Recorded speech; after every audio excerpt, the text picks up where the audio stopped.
Yes, sir. I just got a couple comments. They're not necessarily suggestions or recommendations, just sort of ideas. In terms of encouraging businesses, and what you're doing is fine, but has anyone thought of maybe waiving the fees for a company that will create X number of jobs, whether it's 25, 50, or 100, so that from day one, if you create 50 jobs or 25 jobs, you know, we may waive it for, not for a lifetime, but waive it for 5 years or 3 years. Those things are all on the table. Yeah.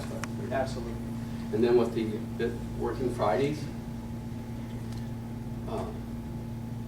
another option is working 4 9-hour days and 4 hours on Friday, so you're open a half a day on Friday. We had the half day on Friday previous to this, Right. and I think it worked okay, except for people coming in at noon to do things. No, that's going to happen every time. Yeah, you can't quite balance it for everybody, but a skeleton crew, and we'll work through that So with our the negotiations. 4 days is primarily for the convenience of employees, is that it? No, it was more of a cost savings Oh. and a contractual thing that was With worked the out unions. with the previous council. So we thought we'd try it, see if it works, see if there were some issues coming up. Other states have tried it. Most of those have gone back to the 5-day work week. So, you know, try something. If it doesn't work, we can always change it and move ahead and try to do what's right. So I think that answered that. May I add Sure. something to address the first part of your question? In another community, there are a couple of things that we try to help new businesses that we're just getting going.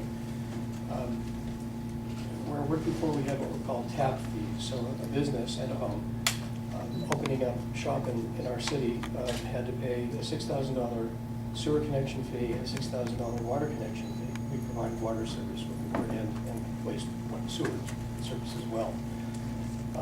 $12,000 can be a pretty big hurdle for a company just getting started. So what we did for them, we had one company, restaurant, coffee shop, couldn't afford to pay it up front, so we let them pay the fees over a period of 5 years at 4% interest, and that enabled them to get going.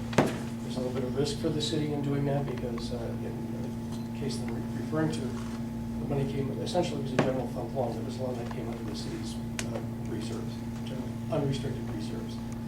But that was one means of being able to help a business getting started. Another incident is the wrong word, but another opportunity we had in that city was had to do with a supermarket that came into town, and we essentially ate their sales tax for the first 3 years that they were there. That was a big hit to the city, but we knew long term we would be doing well, and perhaps these are the kinds of things that we might want to look at here when opportunities arise. And with regard to your question about opening on Friday, certainly since I've been hearing loud and clear that the residents would like to have some sort of municipal presence available on Friday.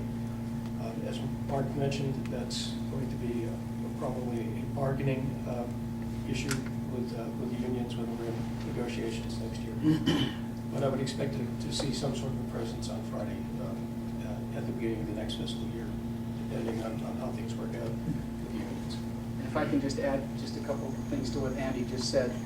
We have the city's impact fees, you have Overton Power impact fees, you have the water district's impact fees. I've met with Overton Power, I've met with the water district. We all understand at this point that we all need to make some steps to make it easier for businesses to get here. Paying those impact fees over time as opposed to having a big lump sum coming out of somebody's wallet makes a lot more sense. So they're going to work with their respective boards, and hopefully we can all come together and make this thing happen so that the entire community, when somebody comes in for a business, they know what to expect. They can make those payments over time and make it much easier to get businesses here. One thing also that I failed to mention at the beginning was the council and myself have voted to, I believe at this point, we approved moving forward on the Economic Development Commission with Mr. Galt. They're putting together their board to try and look at privatizing and maybe a public-private partnership and see, you know, whether or not that would work well for Mesquite. I think that's the direction we're moving at this point. It's worked in Washington County. It works in Las Vegas. They've got the Nevada Development Authority, which is absolutely kind of a public-private group. I've met with Scott Hershey out of Washington County. They do phenomenal things. They really do, once we can get a group out there that really focuses and understands business. And I think that's one of the important steps that we've made so far as well. Questions? I saw a hand back there. Did you have one? Okay. One more. Okay, one more. Yeah. Last year I met a former council member. He's no longer a council member, retired. And we were talking about business in Mesquite. And I mentioned that it'd be great if businesses would come to Mesquite. And his off-the-cuff comment was, businesses are not going to come to Mesquite. We don't have a skilled workforce. And I was kind of taken aback by that, but how would you address that if a business corporation did, for example? Very, very simply, the community college that we have in our city is one of the greatest assets we could ever have at this point. They have their own private training. They will bring up any type of training that we need. So I figured. So they're there. We've met with them on many occasions. They are ready, willing, and able. In fact, they've got some neat things coming up. Some really great things for training in this town. One last question is the business receptive to a large corporation, for example, a Toyota manufacturing plant or something? Should they want to do it here versus North Las Vegas, as an example? Are the businesses receptive to that? No, yeah, or the city. Why wouldn't we? Yeah. Well, because, I understand that. Controlled growth, Well, I think rather than say controlled growth, we need to have smart growth. Smart growth. Okay. We need to be smart about what we do. But right now, our economy, we have got to get diversified. Okay, we're a tourism place. That's what we do right now. That's what we do real well. We had tourism and construction. We all know where construction's at. And tourism has changed. The golden days of casinos it's pretty much gone. When I first moved here, and I've said this 100 times, you can turn this one off because I've said this a lot. When I first came to Mesquite, there were casinos in Nevada, there were casinos in Atlantic City, and a couple on the Mississippi, and a massive Pequots, is that right? Out on the other side. That was it. 2 states now do not have gaming.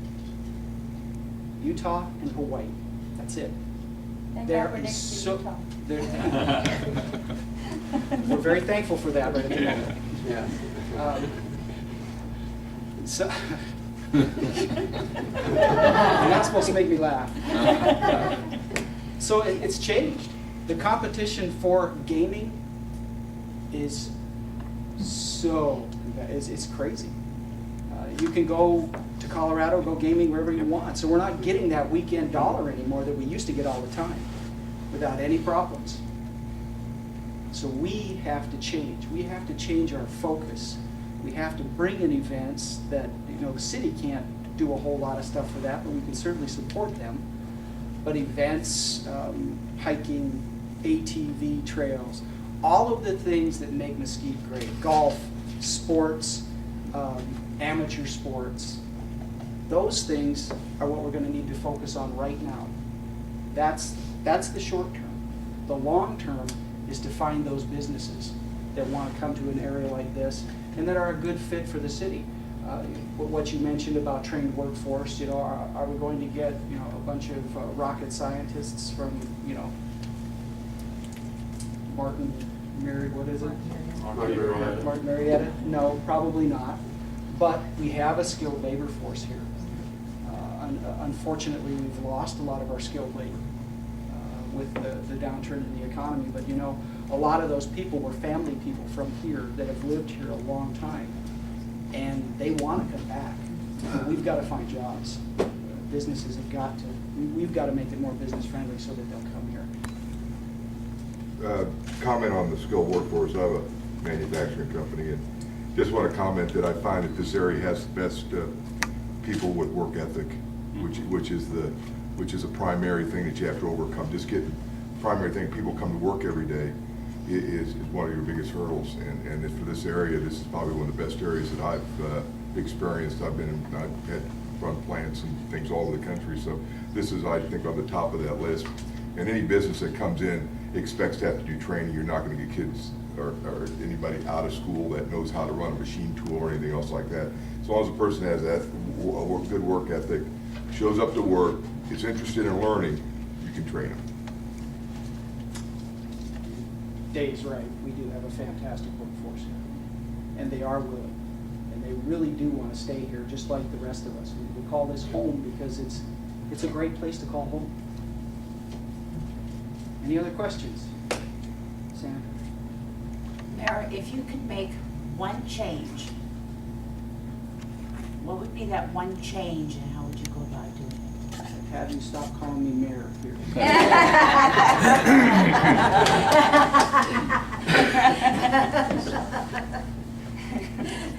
ahead, Mayor Moore. If I could make one change, oh my gosh. I don't get to say world peace either, do I?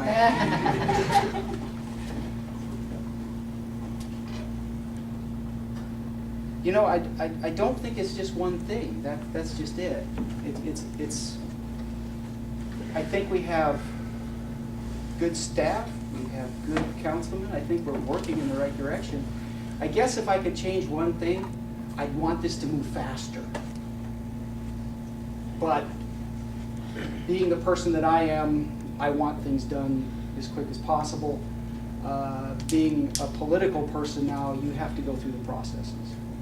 So I guess moving faster would be the one wish that I could get.